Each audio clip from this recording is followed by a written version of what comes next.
tidak akan pernah ikhlas, rela maupun ridho kalau kau mati membawa agama Islam. Mutu Yahudian, matilah kau dalam keadaan Yahudi, karena agama yang diridhoi oleh Tuhanmu adalah Yahudi. Masya Allah, beratnya ternyata kita entar lahir, Pak. Makanya wajar Nabi bilang, tuntun tuh orang la ilaha illallah. Makanya dalam kitab Tangkihul Qaul, siapa orang yang akhir hayatnya mengucapkan la ilaha illallah, dakhala jannah, maka dimasukin di dalam surga. Saudara, nggak gampang mengucapin la ilaha illallah, tergantung bagaimana kita hidup. Tapi kalau selama hidup iman kita terus bertambah, lisan kita selalu basah membesarkan asma Allah, lalu saudara, anak, tetangga menuntun kita dengan kalimat la ilaha illallah, iblis akan pindah ke sebelah kiri kita, menyerupai wajah ibu kita tercinta. Ini yang paling berat. Kalau bapak makanya kita jarang apet ya, emak kita yang ngajakin. Diam di sebelah kiri saya berkata, duhai anakku, 9 bulan kau kukandung, air susuku kau minum, pahaku kau injak, aku ikhlas, aku rela, aku ridho.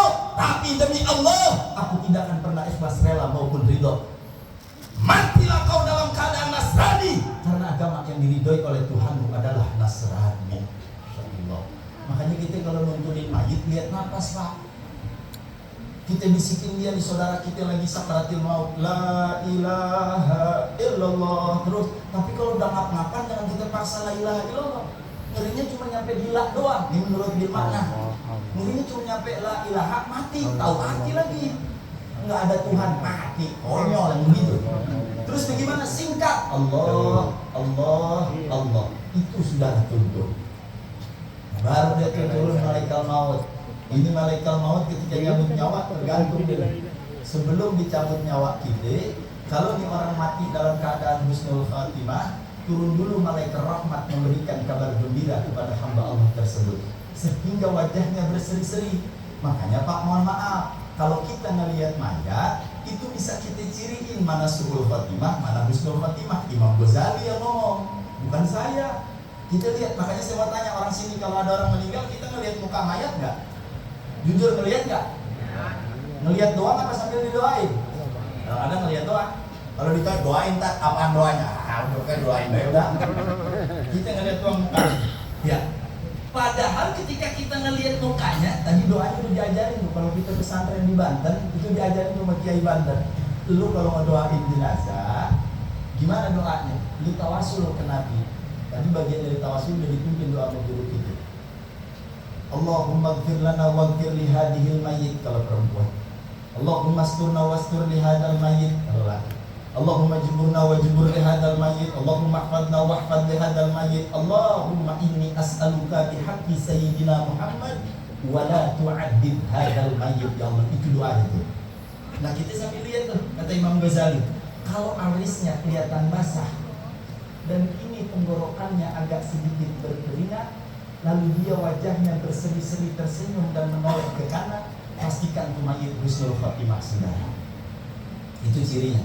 Tapi kalau kita ngelihat teman, masya Allah mata melotot, mulut mangap, cemong lagi, mau ke sebelah kiri, jangan kita keluar ngomong suul khatimah. Kalau dihubungin kita sama keluarganya, jangan, cukup kita aja yang tahu, kita berlindung ke Allah, betul. Nggak boleh begitu, saudara. Jangan kita bongkar aib si mayit. Urusan dia udah ketemu dengan Allah dan dipertanggungjawabkan di hadapan Allah. Angkat kebaikan-kebaikan mayit, jangan kau buka keburukan-keburukan mayit. Nah, tadi tuh setelah turun malaikat rahmat, baru turun malaikat maut. Nah, ini penentuan gitu. Sebagian ulama dalam kitab Daqaiqul Akhbar dan kitab Tadkiratul Qurtubi, ketika malaikat maut ini turun ingin mencabut ruh kita. Kalau ruh kita orang yang baik mati husnul khatimah, apa kata malaikat maut? Ya ayyatuhan nafsul mutmainnah allati kanat fil jasadi thayyib ukhruji hamidatan wabshiri bi raihin wa raihan.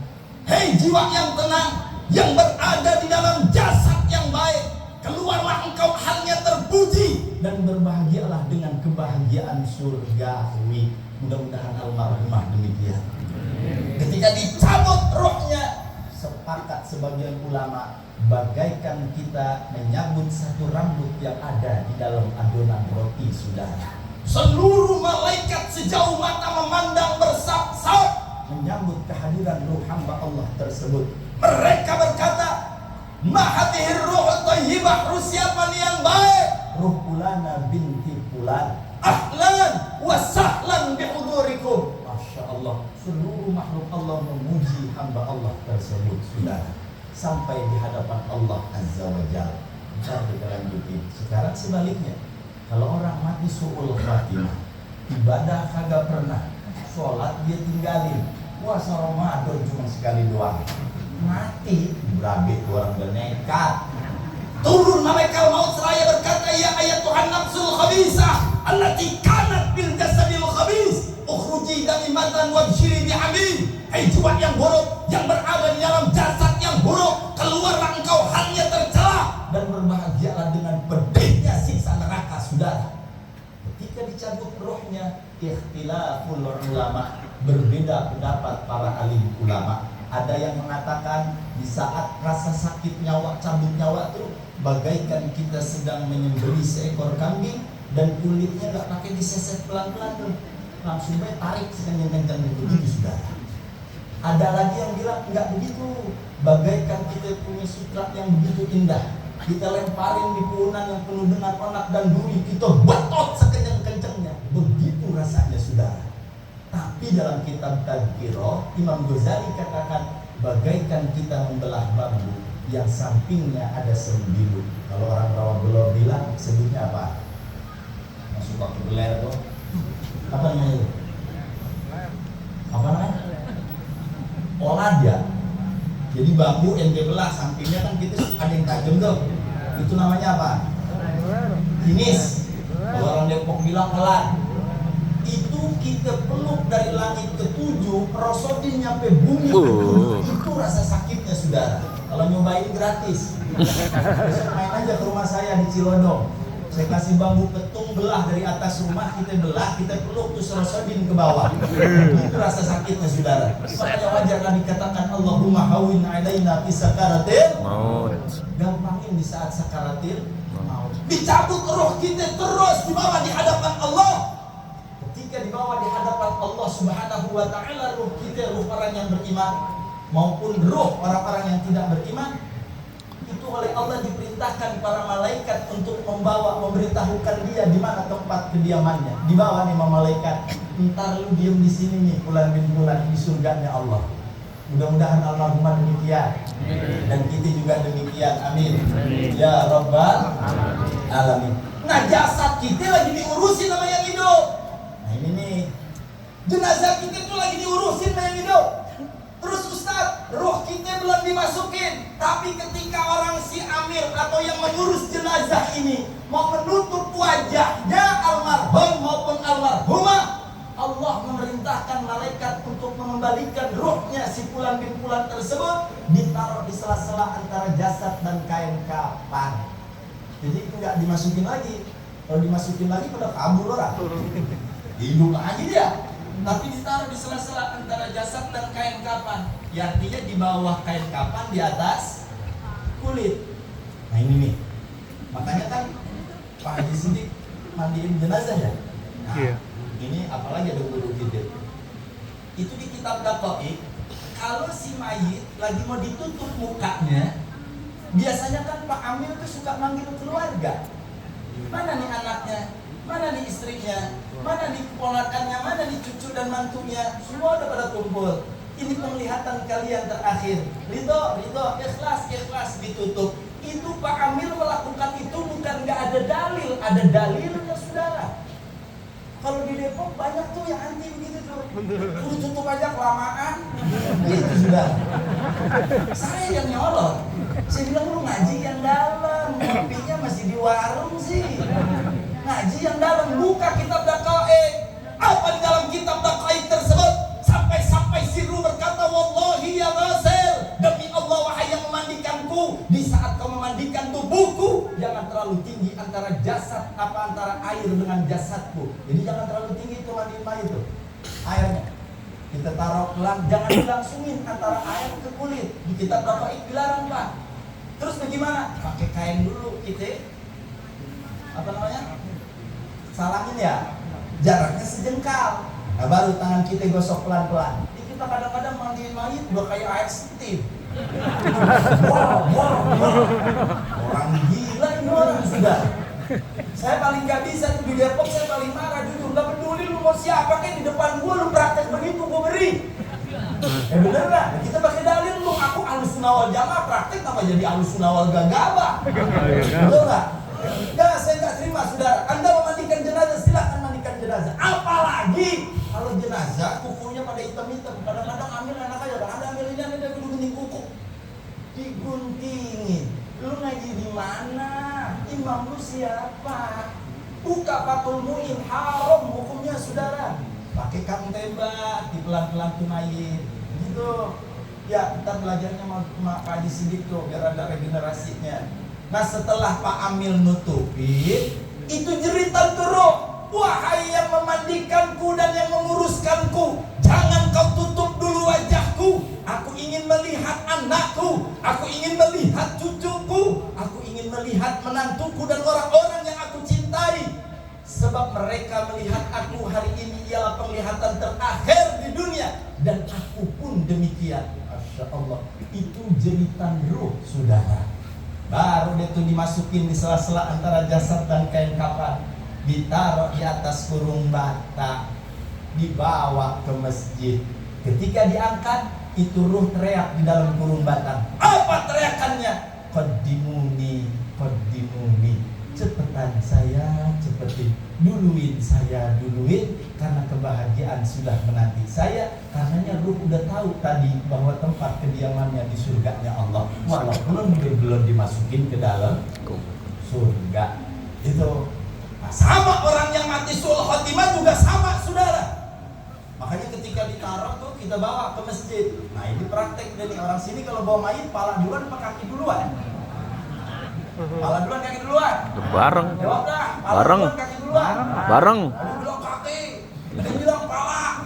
Yang benar yang mana nih Ustaz? Kalau buka kitab fikih itu dianjurin kepala duluan. Ini kadang-kadang kaki duluan, niasinnya nias pasif.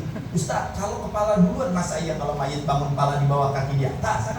Yang benar tuh kaki duluan Ustaz, jadi sempurna kalau bangun. Saya bilang, lu dapat hiasan dari mana begitu dalilnya? Itu sunnah kepala duluan. Nah yang megang ini pegangan pertama tanduk, yang di depan Ustaz, Kiai, Mubalik, suruh mimpin ke masjid. Kalau kita buka kitab Fathul Muin, Fathul Wahab, itu bawa jenazah Pak, rangkap pertama dari rumah Al-Fatihah. Berhenti dulu tuh baca Fatihah. Kedua Al-Fatihah.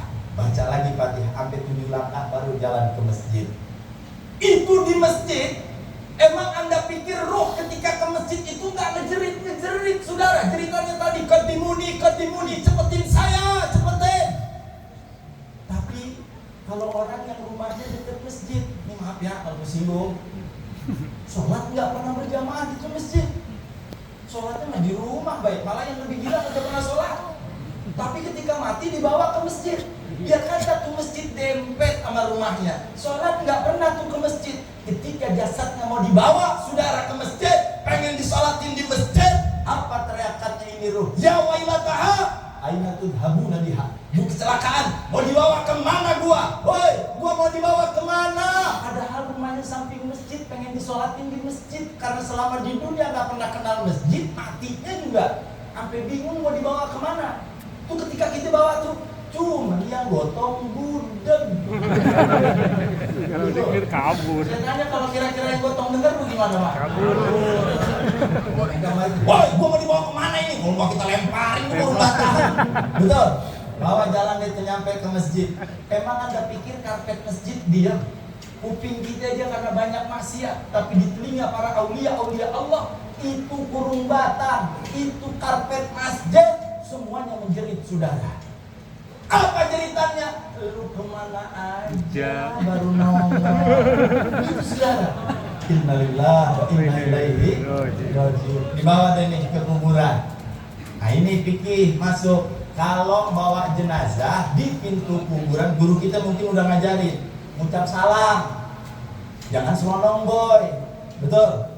Sekarang emang kiai ya, kuburan udah kagak dimuliain lagi sekarang. Orang udah gak ada takut-takutnya sama kuburan. Betul. Lo kuburan di tenda biru. Lo pacaran, udah PA lo. Jangankan urusan dunia, saudara, maaf, jangankan bikin tenda biru yang kagak-kagak. Ngomong urusan dunia di dalam kuburan. Itu ciri orang yang qaswatul qalbi, dia keras punya hati, saudara. Makanya tuh ketika bawa jenazah nyampe di pintu kuburan, ada ustadz yang mimpin tuh. Kayak kita panggil ustadz biar bimbing kalau kira lompongan kita. Ya, dia yang mimpin tuh pas sampai masuk pintu kuburan, jagain dulu semuanya tuh. Ini mayit lagi dipegang udah. Kita ucap assalamualaikum ya dar qaumin mu'minin wa atakum ma tu'aduna wa ajaluna insyaallah bikum lahikun. Antum fi maqamin hadirin wa hadarati habibi rabbil alamin. Al-Fatihah. Baca tuh bareng-bareng Fatihah. Setelah itu baru kaki kanan melangkah masuk wilayah kuburan. Lisan kita berkata la ilaha illallah wahdahu la syarikalah lahul mulku wa lahul hamdu yuhyi wa yumiitu wa huwa ala kulli syai'in qadir. Thalatha marrah atau asyarra marrah, 3 kali balik atau 10 kali balik. Dalam kitab Tanbihul Qaul, Allah